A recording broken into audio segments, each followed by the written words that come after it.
Today's Bible text comes from the Gospel of Luke, chapter 24, verse 1 to 12. Hear now the word of the Lord. But on the first day of the week, at early dawn, they went to the tomb, taking the spices that they had prepared. They found the stone rolled away from the tomb. But when they went in, they did not find the body. While they were perplexed about this, suddenly two men in dazzling clothes stood beside them.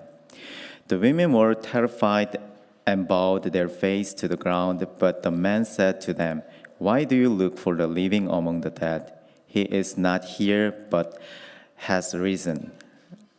Remember how he told you while he was still in Galilee, that the Son of Man must be handed over the hands of sinners and be crucified, and on the third day rise again."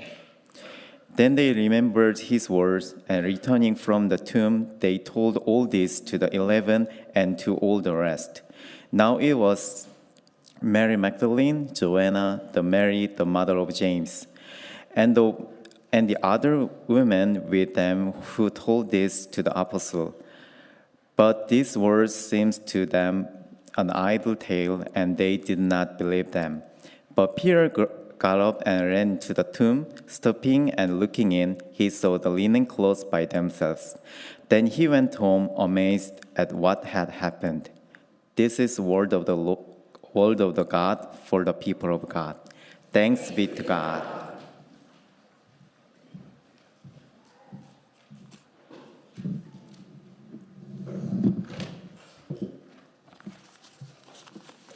I'm regretting the placement of some of these songs in front of my sermon. I felt like that last song should have come after my sermon.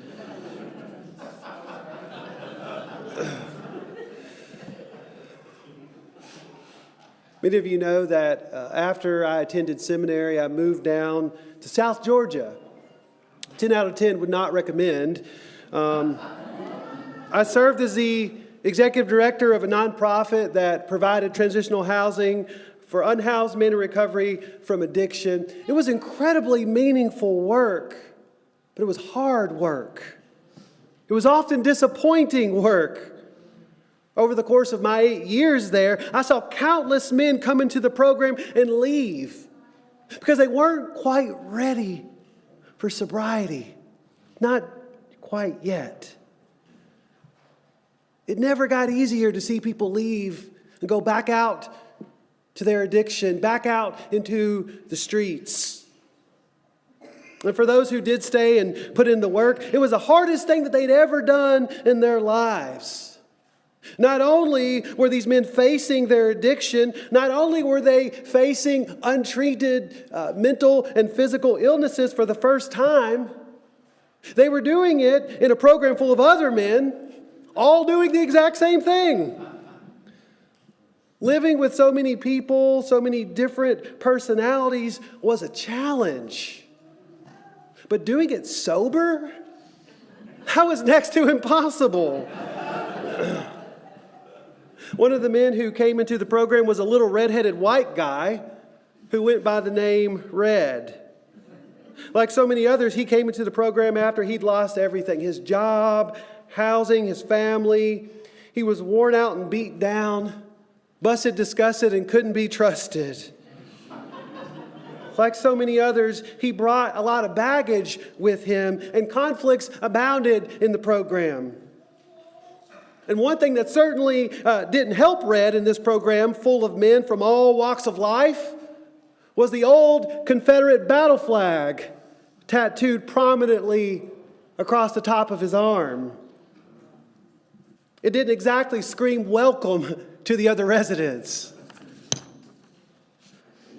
But for some reason, unlike so many others, Red didn't leave the program. And over time, something began to stir within him. And he would tell you that it was something that he hadn't felt for many years in the throes of his addiction: empathy and humility. He started to think about the discomfort that his tattoo might be causing others. He began to worry about it. And it nagged at him. As I look back, I see that nagging in his heart as the seeds, the first seeds of true sobriety beginning to take root in his life. One day he came to me and asked for help. We started calling tattoo parlors all over the city and asking about donating a tattoo cover-up. Finally, we found one who would donate their work. So if you're ever in Macon, Georgia, I encourage you to stop in at Tooth and Nail Tattoo Parlor on Cherry Street. Show them some love and get some ink. They're good people.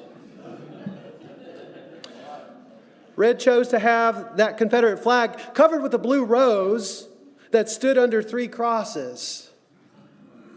Part of it was the having the right composition and the right colors in order to color the red and blue flag. The only problem was, being a ginger, his skin was extra sensitive.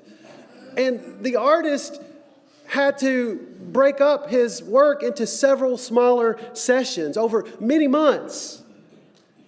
And for probably 6 months, there was just the outline of the rose and the crosses on top of the Confederate battle flag. And so you could see the old tattoo and the new one that was beginning to take shape. You could see what was and what was becoming. The finished cover-up was beautiful, but I will always treasure in my heart the image of that unfinished tattoo. It was a testimony and a symbol of the change that was taking place in Red as he was getting sober. It was a symbol of his transformation from addiction to recovery, from exclusion to inclusion, from fear to faith. It is for me a powerful image of the resurrection. On that first Easter morning, when the women came to the tomb, grieving deeply, not just the loss of Jesus, but I think the compound grief of all the losses that their people had ever experienced. This was just one more in a long list, and the worst. But just grief just overflowed and poured out. They were broken. But what they found that morning defied all logic. An empty tomb and a risen Lord who still bore wounds, who still carried the marks of what had been, and yet he was transformed, resurrected into something new, something different. The gift of Easter is that we are invited to live into that resurrection. We are invited to live into that new life. It's not a return to what was. It is something completely different. It's something totally different from what was. Before the tomb, before addiction, before separation, before conflict, before a diagnosis. It's a new life. It doesn't erase the pain of what was, but it finds new meaning and hope on the other side. It's new life that transforms suffering. Resurrection is faith with a pierced side. Friends, we cannot avoid pain and suffering and death in this life.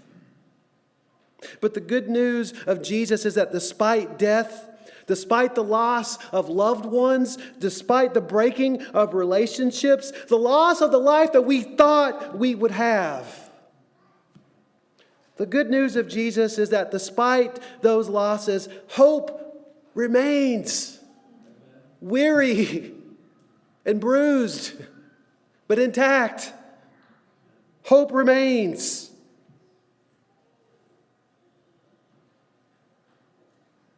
It's not a return to what was. It is a living into something new and uncertain, scary, wild, and holy. And I need you to know that it's not just about me. This transformation, it's not just about me and my personal transformation. It's not about self-optimization. It's about our collective transformation. We are transformed so that we can go out into the world and be God's transformation in the world. That means the liberation of people and planet. Wendell Berry calls that practicing resurrection. The 12th step of AA says it this way: having had a spiritual awakening, as a result of these steps, we tried to carry this message to other alcoholics. You see, there is something in the 12 steps, and I think this is true in every transformation, that our transformation is bound up in the transformation of everyone else. We are not alone. We are a body. I don't believe that suffering is necessary. I don't believe that God causes suffering. But I do believe that the suffering we experience from living in a broken world can be transformed by God and used to heal and transform the brokenness of others in this world. That certainly was the case for Red.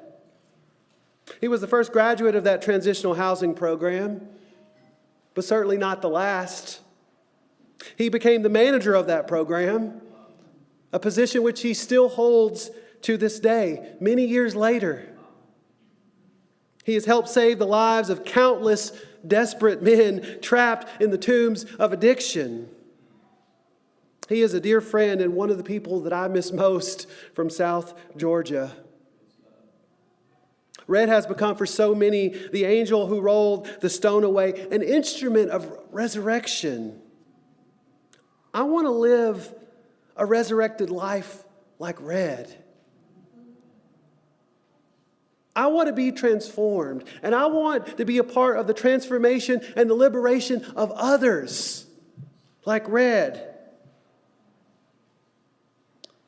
I have, by the way, included in your bulletin, on the back page, it's an insert. It's on the back of the book conversation that we talked about.